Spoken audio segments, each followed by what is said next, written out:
नमस्कार दोस्तों। आज हम बात करने वाले हैं जिस तरह से डोनाल्ड ट्रंप ने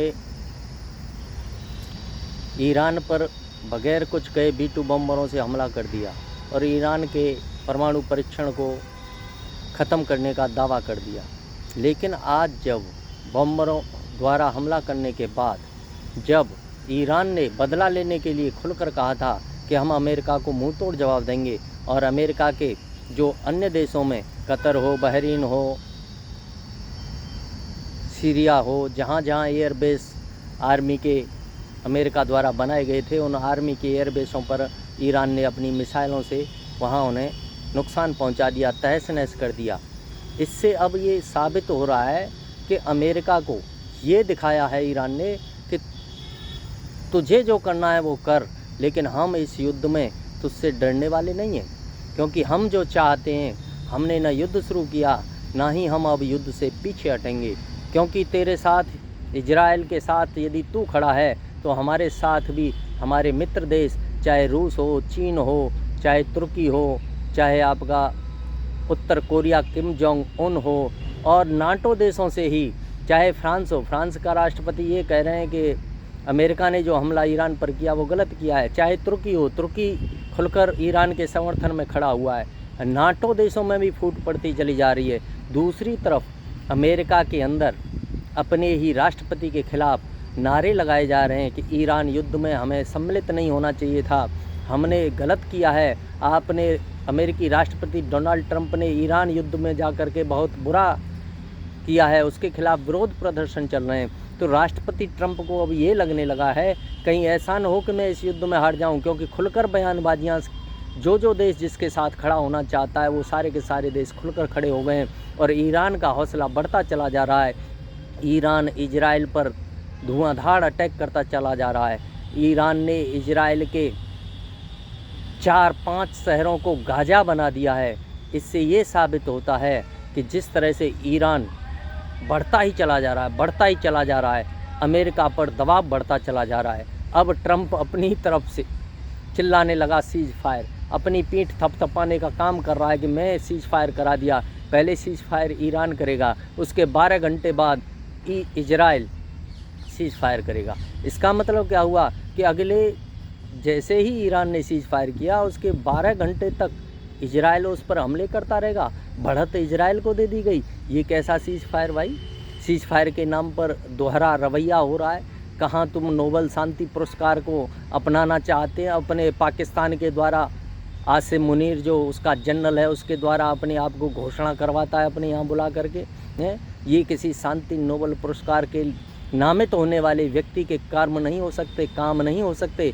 ये एक ऐसे व्यक्ति की सोच है जो व्यक्ति दुनिया को केवल लड़ाते रहना चाहता है, और डोनाल्ड ट्रंप वही कर रहा है। डोनाल्ड ट्रंप ये सोच रहा था कि ईरान डर गया है, ईरान पहले सीज फायर कर देगा और उसके बाद इजराइल कर देगा। जैसे ही डोनाल्ड ट्रंप ने ट्वीट किया, ट्वीट की धज्जियाँ उड़ा दी ईरान ने और पूरी ताकत के साथ इजराइल के शहरों पर ताबड़तोड़ हमले कर दिए।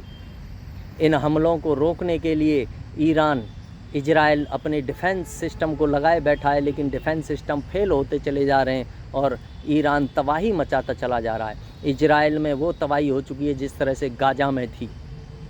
भले ही उनके लोग अपने आप को बचाने में कामयाब हो रहे हैं, वो शेल्टरों में जा करके छुप जाते हैं और अपने आप को बचा रहे हैं, लेकिन वहाँ की बिल्डिंगें गाजा से भी बुरी दशा में पहुँच चुकी हैं। इससे ये साबित होता है ईरान अमेरिका से डरा नहीं, क्योंकि रूस उसके साथ खड़ा हो गया, चीन उसके साथ खड़ा हो गया, और यहाँ तक कि फ्रांस और तुर्की, नाटो देश टूट करे अमेरिका ने जो हमला किया है ईरान पर, उस हमले का विरोध कर रहे हैं। क्योंकि उन लोगों का ये कहना है जिस तरह से उसके परमाणु परीक्षण को बातचीत के जरिए सुलझाया जा सकता था, अमेरिका को इस युद्ध में अपनी एंट्री नहीं करनी चाहिए थी।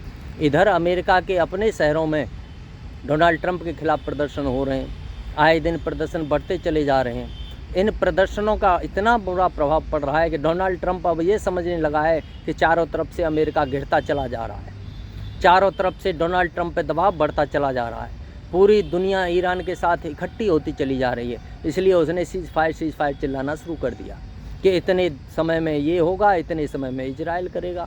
तो फिर भी बढ़त दे दी इजराइल को कि जिस समय ईरान बंद कर देगा सीज फायर करना, उसके 12 घंटे बाद इजराइल फायर करना बंद करे। ये कहाँ की रणनीति, ये कहाँ का युद्ध ब्रह्म भाई है? इतनी बड़ी छोटी गलत सोच लेकर के तुम आज वहाँ सिरमौर बने बैठे हो। संयुक्त राष्ट्र संघ में भी है, संयुक्त राष्ट्र संघ जैसा संघ बैठा हुआ ये सब देख रहा है, मानवता को मरते हुए देखते चले जा रहे हो। आखिरकार तुम लोग कर क्या रहे हो भाई? क्यों नहीं ये सब रोकना चाहते, क्यों नहीं इस सब को रोक रहे हो? मैं तो ये कहूँगा जल्द से जल्द रूस, चीन, तुर्की और आपका उत्तर कोरिया और फ्रांस जैसे जो देश हैं जो अमेरिका के ख़िलाफ़ खुल कर के बोलना चाहते हैं, उन्हें बोलना चाहिए, क्योंकि अमेरिका ने जो किया है वो बहुत गलत किया है। ईरान ने मर्दों की तरह लड़ते हुए अपने आप को बचाने का, अपनी संप्रभुता को बचाने का काम कर रहा है। भले ही सऊदी अरब हो, कतर हो, जहाँ जहाँ बहरीन हो, सीरिया हो, जहाँ जहाँ एयरबेस थे 4-5 ईरान के आसपास उसके दायरे में आने वाले, उन एयरबेसों को ईरान ने उड़ा दिया। अमेरिका इसलिए अचंभित रह रहा है कि ईरान में इतनी ताकत आ कहाँ से गई और ईरान इस तरह कर कैसे सकता है। लेकिन मैं आज आपको बता रहा हूँ, जिस तरह से उसके साथ सपोर्ट में जो लोग खड़े हैं, जो देश खड़े हैं, वो देश उसे ताकत दे रहे हैं और अमेरिका और इजराइल अपने आप को हारा हुआ मान रहे हैं और पीछे हटते चले जा रहे हैं। इसलिए सीज़ फायर चिल्ला करके किसी तरह से सीज़ फायर के लिए ईरान राज़ी हो जाए, वो सब करके हम ये खेल ख़त्म कर दें और अपने आप को बचा लें। क्योंकि परमाणु हमला यदि हुआ तो वो ईरान की तरफ से होगा। जब ईरान अपने आप को ये देखेगा कि हमारी संप्रभुता अब नष्ट होती चली जा रही है, तो वो परमाणु हमला करने में भी देर नहीं करेगा। इसलिए इस युद्ध में अमेरिका की एंट्री तीसरे विश्व युद्ध की ओर बढ़ती चली जा रही है। इसको रोकने के लिए जितना दबाव अमेरिका पर बनेगा, अमेरिका उतने अपने आप को इस युद्ध से दूर ले जाएगा और ये युद्ध शांति की ओर जाएगा। इजराइल ईरान दोनों